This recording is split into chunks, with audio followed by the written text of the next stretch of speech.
최근에 이제 댐을 짓겠다고 삼엽댐보다 더 큰 사이즈로 그게 네. 이제 티벳에서 발원해서 중국을 티벳에서 내려가다가 히말라야 산맥 쭉 타고 내려와가지고 저쪽으로 이제 인도 동북부 지역으로 그쪽으로 이제 들어가는 그거는 이제 다른 나라와의 또 갈등의 소지가 매우 큰 일일 거 아니에요? 중국이 어떻게 보면 다른 나라를 이제 물로써 이제 협박하는 너희들 말 안 들으면 우리 물 잠궈버릴 거야. 그런데 티벳에 새로 짓는 그 댐 같은 경우는 저는 느낌이 좀 달라요. 중국이 요즘에 경기가 안 좋잖아요. 특히나 이제 부동산과 관련돼 있는 산업이 안 좋습니다. 부동산 하면은 건물을 지어야 되니까 제일 많이 필요한 게 뭐죠? 시멘트? 시멘트. 네. 철근 이런 쪽이 지금 과잉 생산으로 인해 가지고 쓸 데가 없어요. 그런데 어마어마한 거대한 댐에 그거를 다 쓸어 넣는다. 그런데 이 지역 같은 경우는 원래부터 이 토양이나 지질 구조가 상당히 좀 불안정한 데다가 거기다가 지진도 가끔 나는 이제 그런 지역이에요. 자칫 잘못하면 이제 큰 사고 이거 나겠네요. 물폭탄을 저 위에다가 이제 맞을 네. 것 같은데. 3프로TV 신과 대화 아주 오랜만에 뵙는 반가운 얼굴 우리 최준영 박사님 오늘도 모셨습니다. 어서 오십시오. 네, 안녕하세요. 네. 자, 저희가 이제 지난 시간에 오스트리아 그리고 이제 북유럽 얘기 잠깐 네. 하면서 우리 박사님의 새 책 생존을 위한 최소한의 질이 이야기를 네. 좀 나눠봤는데 오늘은 예고해드린 대로 전 세계가 지금 물 전쟁입니다. 예. 네, 그래서 특히나 물은 진짜 이 제목처럼 생존을 위한 그렇죠. 매우 필수적인 거잖아요. 밥 안 먹고는 일주일 버티지만 네, 물 안 먹고는 3일만 있어도 이제 그렇죠, 그렇죠. 예, 정말 생존이 위태로워지는 이제 그런 상황이죠. 그래서 이 물 관련된 건 어느 나라를 짚어주셨을지 매우 궁금합니다. 어느 나라일까요? 물 관련해서는 제가 박사님과 함께 다뤘던 데가 예전에 그 동남아 쪽에 네네. 뭐 미얀마 뭐 이런 미얀마에서 좀 이야기를 했었고, 예, 그거 했었고 그 다음이 저 아프리카 에티오피아 쪽이었나? 뭐 거대한 댐, 르네상스 댐 네, 뭐 그런 이야기들, 얘기 아마 예. 해주셨던 것 같고 그 다음에 또 유럽에도 강이 이제 워낙 여러 나라를 거쳐가니까 네네. 그 관련해서 뭐 얘기를 좀 들었던 얼핏 기억이 좀 있습니다. 네. 거의 다 말씀 다 하셨고. 아 그렇습니까? 예. 이 중에 짚어주신 데가 아니요, 있어요? 없어요. 없어요. 네, 없고 제가 다루는 나라는 네. 중국입니다. 중국. 중국. 예. 사실 이제 전 세계에서 이제 문명이 발달한 곳. 네. 라고 그러면 4대 문명이라고 네. 하잖아요. 네. 그러면 이제 그 중에 이제 중국이 항상 이제 황하를 네, 네, 중심으로 네, 하는데 어떻게 보면 중국이라는 나라는 중국의 역사를 보면 물과의 투쟁이었죠. 그런가요? 황하가 넘치는 것을 통제하기 시작하면서부터 통제하기 위해서 사람들을 동원하니까 이 중앙 집권적인 그런 국가들이 등장을 했고 네. 거기서 성과를 낸 사람들이 인정을 받고 성군으로서 그래서 이제 치수, 물을 다스린다라는 게 어떻게 보면은 중국에서는 이 나라를 다스리는 사람들한테는 반드시 해야 되는 이제 핵심적인 이제 과제였던 거죠. 그게 이제 바로 온 국민들이 이제 생명과 직결되는 거니까. 그렇습니다. 네. 그래서 어떻게 보면은 지금 중국에서도 이제 뭐 삼엽댐이라고 하는 세계에서 가장 거대한 댐이 이제 있는데 그런 것들도 어떻게 보면 정말 수백 년 전부터 이걸 어떻게 좀 해결할 수 있지 않을까? 해결해야 네. 된다라는 이제 고민이 있었던 거죠. 보통은 이제 물 관련 분쟁 뭐 이런 것들이 이제 한 강이 여러 나라를 흐를 때가 이제 보통 갈등이 많이 되는데 네. 그건 아니고 중국은 이제 중국 내에서 그렇죠. 그 치수를 어떻게 하느냐. 그러니까 중국은 중국 역사, 우리 삼국지나 이런 옛날 역사들을 쭉 보면 예? 의외로 좁은 지역에서 티격태격합니다. 중국이요? 예. 그런가요? 그러니까 중국은 이제 저 북쪽에 이 화북평원이라고 하는 예. 그 황하 주변 지역이 사실 옛날 역사 대부분이죠. 예. 그리고 오히려 지금 이제 상하이라든지 항저우라든지 이 남쪽은 역사에 등장하는 시기가 되게 늦어요. 그래요? 송나라 때부터, 남송 때부터 이제 본격적으로 등장을 하죠. 그럼 왜 그러냐? 북쪽은, 중국의 북쪽은 좀 반건조지대입니다. 예. 그래서 그 반건조 지역에서 사람들이 옛날에 농사를 지은 거예요. 네. 그러면, 야, 물 많은 데서 농사를 짓지. 왜 반건조에서 짓냐? 라고 하는데, 물이 많으면 뿌리가 썩죠. 범람하고. 범람하고, 네. 관리가 어려워요. 네. 그런데 이제 그 반건조 지역은 비가 별로 오지 않으니까, 네. 실제로 그런 거에 별로 신경 쓰지 않고 그냥 꼬챙이로 이렇게 해가지고 씨 뿌리면 네. 어쨌든 적절한 거기 이제 물만 될 수 있으면 적절하게 그냥 말라 죽지 않을 정도의 물만 있으면 네. 얘네들이 산다라는 걸 아니까 이제 이 지역이 어떻게 보면 이 역사의 중심이 됐던 거죠. 그런데 이제 시간이 지날수록 이 지역이 점점 이제 사람들이 몰려들고 물이 부족하고 건조한 어떤 이런 상황이 됐고 네. 그러니까 중국 북쪽은 물이 부족한 동네, 중국 남쪽은 그 양쯔강을 비롯한 장강을 비롯한 수많은 강들이 복잡하게 얽히고 섞여서 늪지대가 난무하는 아, 물이 너무 많아서 고민. 홍수 자주 나잖아요, 거기. 그렇죠. 네. 예. 그러니까 지금 우리 중국 남부를 생각하시면 안 되고 옛날 역사를 이렇게 보면은 아 여기는 정말 지금 플로리다 우리 남쪽에 보면 늪지대에 있는 아, 악어 많이 나오고. 그렇죠. 네. 그런 이제 모습하고 상당히 유사했을 거예요. 아, 중국 남부는. 네, 중국 남부는. 그런데 중국이 이제 그 언제죠? 그 남송 때부터 네. 원나라에 밀려가지고 송나라가 이제 밑으로 내려갔죠. 음흠. 그러면서부터 그 밑에 지역을 이제 물을 빼고 네. 이거를 개간을 하고 그 다음에 이제 거기에 적합한 작물, 벼, 네. 쌀이라는 것을 이제 수전 재배를 하기 시작하니까 엄청난 생산성을 이제 기록을 이제 하게 되는 거죠. 네네네. 그래서 이제 중국은 어떻든 이 물을 다루는 이것이 이제 가장 국가의 핵심이고 그래서 이거를 잘 못 다루면 나라가 흔들거리고 네. 그 다음에 여기에 따른 여러 가지 문제점들이 있는데 사실 중국 같은 경우는 현대 중국 같은 경우에도 이제 물 때문에 고생을 많이 했죠. 그래요? 왜냐면은 이제 급속한 경제 개발, 네. 도시화 네. 이런데 이제 물 공급이 이제 거기에 따라가지 못하는 일들이 이제 자꾸 생겼습니다. 아, 인구가 갑자기 늘어났는데. 그렇죠. 갑자기 늘었는데 여기 도시를 이렇게 생활용수가 없어. 생활용수가 없는 거예요. 그러면 거기 있는 사람들 어떻게 해야 될까요? 아, 못 살죠, 그럼. 근데 뭐 살긴 살아야 되니까 네. 그러면 이제 땅을 파는 거죠. 아, 지하수? 그렇죠. 아, 그럼 또 금방 또. 뽑았으니까 이게 내려앉고 집안 침하 집안 되고. 침하. 그래서 이제 중국 같은 경우는 이 해안 지역 같은 경우는 지하수가 이미 염수화가 많이 침투를 했고 아, 바닷물이 들어와서? 바닷물이 들어오니까 이제 공간이 생기니까 바닷물이 아, 밀고 들어오는 거죠. 예. 네. 그리고 이제 집안 침하가 계속 이제 1년에 뭐 몇 몇 센치씩 미리씩 되고. 이제 계속 된다. 점점 빨라진다. 뭐 네, 이런 네. 이야기들도 이제 나올 만큼 이제 물과 전쟁을 치렀죠. 네네. 그리고 그러다 보니까 당연히 이제 급속한 경제 발전 하다 보면 사람들이 뭐 환경에 신경 씁니까? 그쵸, 뭐, 당연 먹고 살아야 되는데. 당장 환경은 먹고 뭐. 살아야 되는데 네. 그러면 이제 다 갖다 버려. 이제 이렇게 되는 거죠. 그래서 강인지 이게 하수도인지 아. 알 수 없고 그래서 이제 옛날 지금은 이제 많이 그런 게 없었는데 옛날 중국 뭐 세상에 이런 일이 같은 프로그램들을 보면은 아유. 총천연세계 이제 맞아.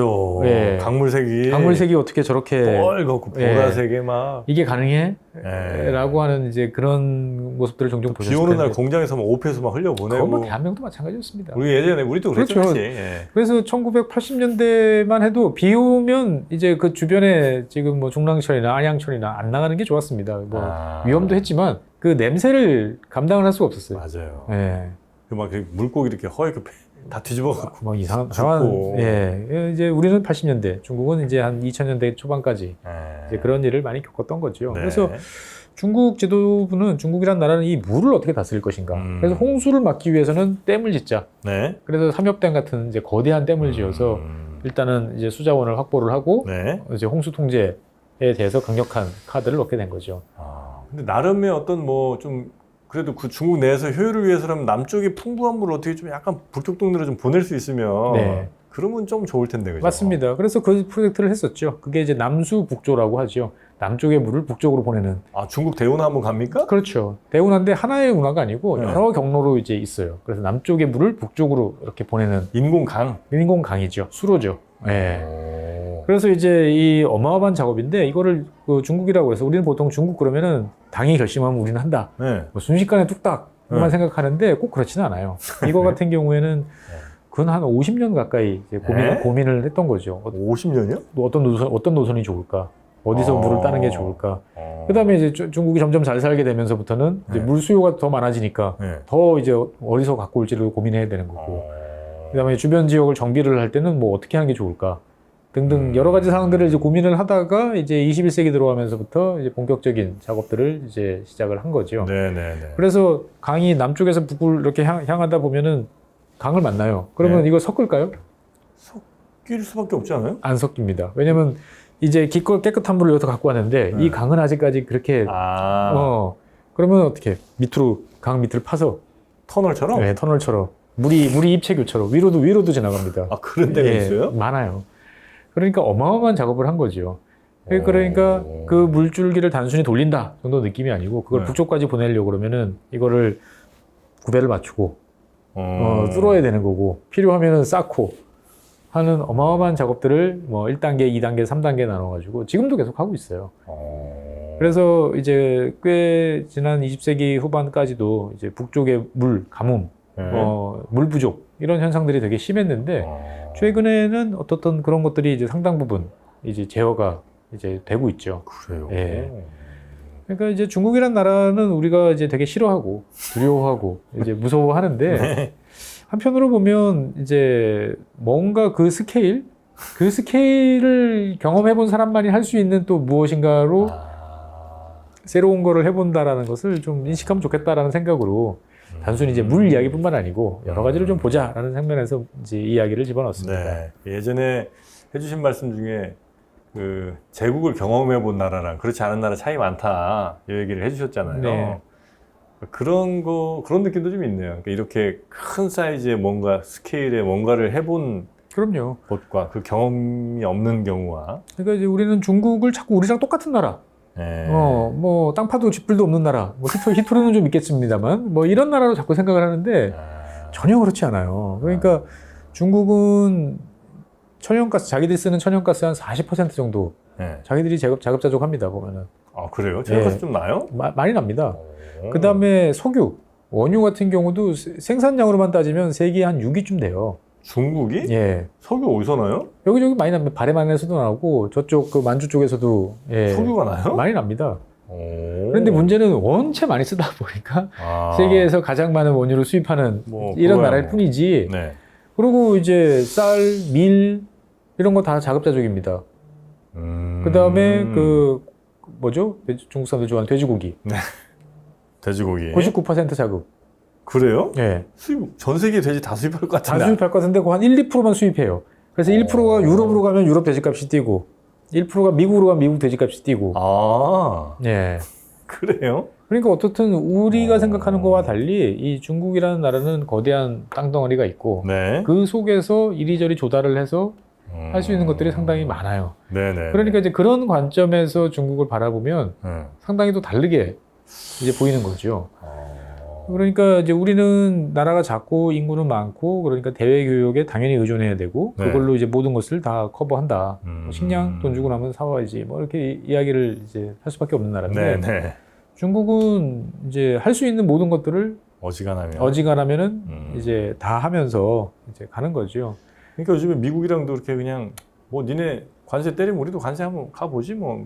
중국은 이게 되나 봐요. 중국은 물론 이제 힘들죠. 미국 이제 그러니까 이론적으로는 만약에 미국에 하나도 수출을 못해. 네. 그러면 메이드 인 차이나가 찍혀 있는 게 중국으로 못 들어간다라고 그러면은 중국 GDP는 한 1.8%에서 2% 정도 줄어듭니다. 네. 엄청난 충격이죠. 그렇죠. 근데 하지만 뭐 그 정도면 견딜 수도 있을 것 같다는 생각도 들지 않으세요? 네네네. 물론 이게 왜 그거밖에 안 되느냐? 많은 물량들이 이제 메이드 인 캄보디아, 메이드 인 미얀마, 뭐 메이드 인 타일랜드 이런 식으로 투쿠션, 쓰리 쿠션 해가지고 네. 이제 가는 것들이 있기 때문에 그렇긴 합니다만 중국이라는 나라는 기본적으로 자급자족적인 성격을 유지하려고 하는 성향이 되게 강하다. 워낙 뭐 인구 많으니까 또. 그리고 네. 이 외부에 의존했다가 어떤 일이 벌어질지 모른다는 이제 두려움도 있는 거죠. 그러니까 이제 물 같은 경우는 어떻게 보면 외부에서 가져올 수도 없지 않습니까? 그러다 보니까 이제 수자원을 최대한 많이 확보를 해놓고 이제 여러 가지로 그것들을 잘 활용할 수 있는데 노하우를 가지려고 노력들을 하는 거죠. 근데 물론 이제 중국 내 뭐 무리야 뭐 자기들이 알아서 하는 거겠습니다만 원래는 그 티벳인가 어느 쪽에서 티벳 쪽에 고원에서 최근에 이제 댐을 짓겠다고 삼엽댐보다 더 큰 사이즈로. 그죠? 예, 그게 중국이죠? 맞습니다. 그게 네. 이제 그 인도 동부 쪽으로 이제 북동부 지역으로 흘러 들어가는 인도 북동부. 예. 그래서 티벳에서 발원해서 티벳에 내려가다가 네. 히말라야 산맥 쭉 타고 내려와가지고 그래서? 저쪽으로 이제 인도 동북부 지역으로 그 당모가지 있죠? 이제 네. 그 위쪽 그쪽으로 이제 들어가는 그 강인데 그게 그거를 어마어마한 양일 거 아니에요. 이렇게 유턴하는 요 지역을 이제 막아서 네. 이제 댐을 쌓겠다라고 하는 이제 어마어마한 계획입니다. 정말 삼엽댐보다 사이즈가 더 크죠, 훨씬 더 크죠. 아 그래요? 네. 그거는 이제 다른 나라와의 또 갈등의 소지가 매우 큰 일일 거 아니에요? 그렇죠. 그러니까 이제 인도 입장에서 봤을 때는 상당히 이제 수용하기 이제 곤란한 일이기도 한데 네. 저는 이제 그거를 보고 이제 뭐 많은 분들은 이제 그런 식으로 생각을 해요. 중국이 어떻게 보면 다른 나라를 이제 물로써 이제 협박하는 너희들 말 안 들으면 우리 물 잠궈버릴 거야. 그래서 실제로 지금 메콩강이나 이런 지역들 같은 경우는 많이 이제 수량이 줄어서 네. 이제 고생을 하죠. 그런데 그 티벳에 새로 짓는 그 댐 같은 경우는 저는 느낌이 좀 달라요. 아 그래요? 그러니까 뭐냐면은 중국이 요즘에 경기가 안 좋잖아요. 네. 경기가 안 좋다 보니까 특히나 이제 부동산과 관련돼 있는 산업이 안 좋습니다. 부동산 하면은 건물을 지어야 되니까 네. 제일 많이 필요한 게 뭐죠? 시멘트. 시멘트, 네. 철근. 네. 이런 쪽이 지금 과잉 생산으로 인해 가지고 중국이 사실은 쓸 데가 없구나. 쓸 데가 없어요. 그래서 이거를 1대1로 외국에 이제 뽑아내는 것도 사실은 이제 한계가 있고. 그런데 어마어마한 거대한 댐에 그거를 다 쓸어 넣는다. 토목공사 한번 하면 쓸어 넣는다 생각하면 그게 이제 다 하려고 그러면 한 15년, 20년 걸릴 텐데.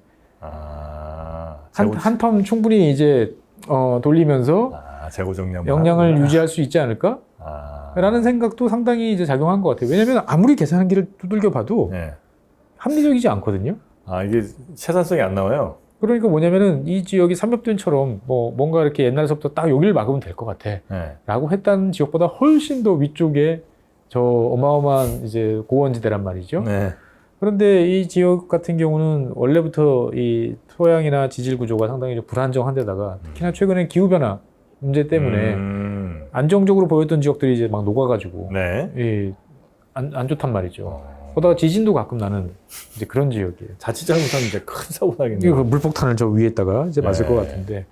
그러니까 그런 거를 따지면 굳이 중국이 거기서 뭐 거대한 수력 발전소를 만들어서 전기를 만든다? 사실은 전기를 만들 수 있겠죠. 댐을 몇 개를 만드는 거니까 돌려가지고 낙차를 만들어서. 근데 그 만든 전기를 저 중국 동부나 이쪽까지 보내려고 그러면 그 송전 선로를 깔고 유지 관리하는 것만 해도 어마무시한 돈이 들어갈 것 같아요. 그쪽에 사람들이 많이 사는 것도 아니고. 물론 뭐 이제 데이터 센터나 이런 거 만들 수는 있겠죠. 이제 보면은. 네네. 그러니까 저는 중국이 어떻게 보면은 물이라는 수자원에 대한 어떤 이야기를 통해서 이제 알리바이를 만드는데 이번에 티벳에서 만드는 이제 그 댐 같은 경우에 보면은 그거랑은 좀 다르다. 그러니까 어떻게 보면은 의도가 좀 다르군요. 우리나라 같은 경우도 예전에 그랬었지 않습니까? 그 중동에서 네. 이제 건설 있다가 이제 중동 건설에서 현장에서 철수를 이제 우리가 인건비가 오르고 그러니까 경쟁력이 없으니까 그분들이 어디 갈 데가 없잖아요. 그렇지, 특히 예. 장비들을 이제 놀려야 되니까. 네. 그래서 만든 게 뭐냐면은 그 지금 인천 그에 있는 우리 수도권 매립지에 있는 옛날 동아 매립지라고 부르는 그 지역이에요. 그러니까 이 대한민국에서는 저렇게 큰 사이즈의 트럭이나 중장비가 필요 없고 다 중동에서 건설 현장에서 있던 이제 건설 회사들이 중동에 놓고 쓰던 장비들인데 갖고 와서 다 이제 갖고 왔는데 놀리면 너무 아깝잖아요. 그러니까 뭐라도 일을 이제 돌리고 하고 해야 되다 보니까 이제 그때 하게 됐던 것이 이제 지금 수도권 매립지가 있는 요쪽 지역들. 그러니까 우리나라도 다 비슷한 이제 그런 일을 했던 거죠. 그래요? 네. 그래서 지금은 좀 바뀌었겠습니다만 중부고속도로 같은 경우가 옛날 경부고속도로는 아스팔트 포장 까만색이었는데 여기는 콘크리트 포장이잖아요. 사실 콘크리트 포장 별로 사람들은 안 좋아합니다. 승차감 안 좋죠. 눈부시고. 예. 왜 그랬을까요? 시멘트 남아서 그래? 네, 맞습니다. 1980년대 초반에 경기가 꼬꾸라졌는데 시멘트는 대한민국이 원가 경쟁력 있는 산업이잖아요. 그렇죠. 석회석 땅 파면 나오니까. 충북 강원에 많이 나오고. 그러니까요. 그 시멘트가 막 터져나갈 상황이 된 거죠. 그래서 이제 고속도로를 뭐 어차피 만들긴 해야 되는데 자 콘크리트 포장해. 그래서 시멘트를 대량으로 이제 소모를 하게 됐던 거죠. 그러니까 다 우리도 해봤던 일인데 중국이라는 나라는 스케일이 크니까. 중부 고속도로 정도 하나 깔면 웬만한 저 시멘트는 진짜 다 소비되겠네 그거. 그렇죠. 그러니까 이제 당시로서는 이제 꽤 큰 소모였던 거죠. 그러니까 어떻든 중국이라는 나라는 나름대로의 문제를 나름대로의 방식으로 이게 해결하기 위해서 고군분투하고 있는 또 그러한 면이 있다라는 점들도 이해를 좀 해야죠. 어쨌든 싫든 좋든 옆나라니까 잘 알아야 되는데 사람들이 중국 그러면 자꾸 이제 아예 쳐다도 안 보려고 하는. 맞아요. 좀 그런 거는 좀 괜히 뭐 그 마음속에 아마 뭐 말씀하신 것처럼 두려움도 좀 있을 것 같기도 하고 왜냐면 우리를 항상 뭔가 위협하는 존재인 것 같으니까. 그리고 또 조금 좀 이렇게 싫어하는 뭐 마음도 당연히 좀 있겠죠. 근데 이제 어쨌든 자주 가야 자주 봐야 이제 되는데 그래서 코로나 전부터 이제 뭐 중국이 뭐 관광객도 줄고 유학생도 줄고 그러다가 최근에 이제 중국에 다녀오시는 분들이 좀 늘면서 갑자기 신문이나 이런 데서 뭐 중국 큰일 났다 뭐 우리 따라해야 된다 막 이야기 나오잖아요. 사실 그 중국 그러면 생각나는 게 더럽다 지저분하다 그런 이야기 나오는데 최소한도 한 2선 3선 도시 까지만 가도 네. 이제는 상당히 깨끗해졌다라는 이야기들을 아, 많이들 하세요. 우리가 생각하던 예전 그 중국이랑 많이 달라졌죠. 그렇죠. 네. 우리가 생각하지 못했던 방식으로 깨끗해지는 거죠. 맞아요. 내연기관차를 전기차로 바꾸니까 조용해지고 깨끗해지죠. 네. 그 다음에 그 AI가 장착된 안면인식 CCTV를 가지고 사람들을 체크를 하니까 쓰레기도 못 버리고 네. 무단횡단도 못 하고 아, 사회신용점수. 예, 그래서 무단횡단 많이 하면은 고소결차 표 안 줍니다. 아 그래. 뭐 자녀 근거리 배정 안 시킵니다. 어. 어떻게 잘 지켜야죠. 참 근데 그거는 와 우리나라에서 하면 난리 날 텐데 진짜. 예, 근데 어떻든 중국도 그런 해내네. 방식으로 해서 사람들을 네. 질서를 지키게 만드는 건 또 중국식이란 말이에요. 네. 예, 뭐 각 나라에 또 사정이 있긴 있는 거죠. 그렇죠. 그래서 이 최소한의 질이 이 책에서도 제가 네. 말씀드리고 싶은 거는 각 나라에 다 사정이 있다라는 거예요. 그러니까 네. 이상하고 왜 저래? 그게 어떻게 가능해?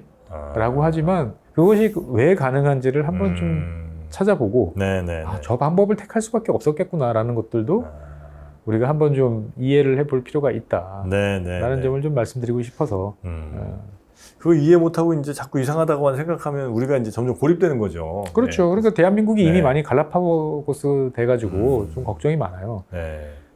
저희 회사가 이제 삼성역 근처, 뭐 여기 여의도도 네네. 그렇지만 삼성역 근처는 최근 들어 이제 외국인 관광객들이 정말 많아졌거든요. 이 사람들이 제일 고생하는 게 뭐냐면은 지하철 표를 사는 것부터가 제일 이제 난관이에요. 그래요? 예, 일단은 뭐 영모 안내 안 나오나? 영모는 없죠. 요즘엔 다 무인화. 아 영모는 없죠. 예. 네. 그러니까 자동 판매에 사야 되는데 네. 이게 영 이제 힘든 거죠. 사실 저도 오늘 아무것도 안 갖고 왔네, 핸드폰 안 갖고 왔네 싶어서 이제 이걸 하려고 그러면 뭐 어떻게 해야 되지? 이거를 해봐야 되는 이제 그런 어려움이 있는데 네네네. 일본도 최근에 많이 바뀌었고 그 다음에 동남아 지역 같은 경우는 그냥 비자 카드 있는 따로 이렇게 게이트들이 다 있어요. 그냥 카드 되면 네. 그냥 다 지나갈 수 있어요. 아 그래요. 네. 우리가 그러니까 우리가 20년 전에 버스 환송제도 실시하고 그럴 때는 우리가 세계 최편단이었는데 네. 우리는 거기서 지금 단 한 발짝도 더 맞아. 뭘 못하고 있잖아요. 네. 근데 페이 같은 것도 사실 우리가 신용카드 잘 정착이 됐는데 그 다음 스텝으로가 요즘 뭐 나름 페이가 있긴 뭐 합니다. 좀 많이 합니다만 그 다음 단계로 우리는 사실 네. 잘 못 넘어갔잖아요. 네. 예. 알겠습니다. 그래서 그런 각각의 나라들의 각각의 사정들이 어떤 연유로 이렇게 됐는지 네. 또 지금은 그래서 우리가 그냥 고정관념 내진 편견에서는 뭐 저 나라는 저렇겠지 이 나라는 저렇겠지 뭐 이런 생각을 많이 했는데 그것과 굉장히 다른 이야기들 이 책에 한 15개 장으로 네. 다 사람 사는 동네고. 요게 이제 잘 되면 다음에 나올 나라들이 대충 눈에 보입니다. 예, 그래서 여러분들께서 이제 네. 이 초판을 좀 잘, 이 첫 책을 잘 네. 해주셔야 이제 그 다음 책도 네. 뭐 또 한번 해볼까요? 라고 이야기를 하지. 안 그러면 조용히 찌그러져 있어야 됩니다. 근데 저는 이제 지구본 연구소를 많이 했기 때문에 각 나라에 대한 그래도 대충의 내용을 조금 이제 얼핏 기억이 나는데 보니까 책 내용, 그러니까 그 유튜브에서 해주셨던 내용보다 훨씬 많은 내용이 들어가 있네요, 보니까. 뭐, 그렇죠. 아무래도. 네. 이제 말로는 그냥 이렇게 퉁치고 넘어가지만, 네. 글로 그걸 이렇게 쓰고 나면은 좀, 그렇죠. 되게 힘드셨겠는데. 네. 여튼, 네. 이번에 새로 책 나오신 거, 이 지구본 연구소로 주제로는 이제 처음 나온 거고. 맞습니다. 네. 그래서 최인영 박사님의 이 책도 잘 되시기를 바라면서 오늘 생존을 위한 최소한의 자리. 질이. 최소한의 질이. 죄송합니다. 네, 최소한의 질이 소개해 주신 그 다른 나라들이 진짜 재밌을 법한 나라가 많아요. 미얀마 이야기도 있고요. 네, 미얀마는 쿠바. 잊혀진 게 싫어서 좀, 이제는 잊혀진 나라가 되는 것 같아서 굳이 거기다 좀 집어넣어봤고. 미얀마. 여러분들 제일 좋아하셨던 그 백색 수소의 말리도 옛날 있고. 그 전 세계 킹왕 부자 한 명 네, 있었던. 예, 만사. 네. 네. 그 기억나네. 막 이렇게 네. 어디 갈 때였지? 카이로로 갈 때. 카이로 갈 때인가요? 네, 금으로 해서 막 그냥 길에 길에- 막 돈 뿌리고. 사방에 금을 뿌려가지고 네. 금값을 폭락시킨. 네, 그런 얘기가 네. 기억이 납니다. 하여튼 에너지, 또 경제와 주택, 인구와 기후라는 큰 세 가지 주제로 15개 나라를 한번 정리를 좀 해주셨고요. 다음 책도 무지 기대되는데 일단은 이 책부터 네. 찬찬히 잘 코앞에 읽어보도록 있는 일부터 열심히 잘 했으면 좋겠습니다. 알겠습니다. 자, 오늘도 함께 해주신 지구본연구소 최준영 박사님 오늘 대단히 감사하고요. 또 뵙겠습니다. 네, 고맙습니다. 고맙습니다.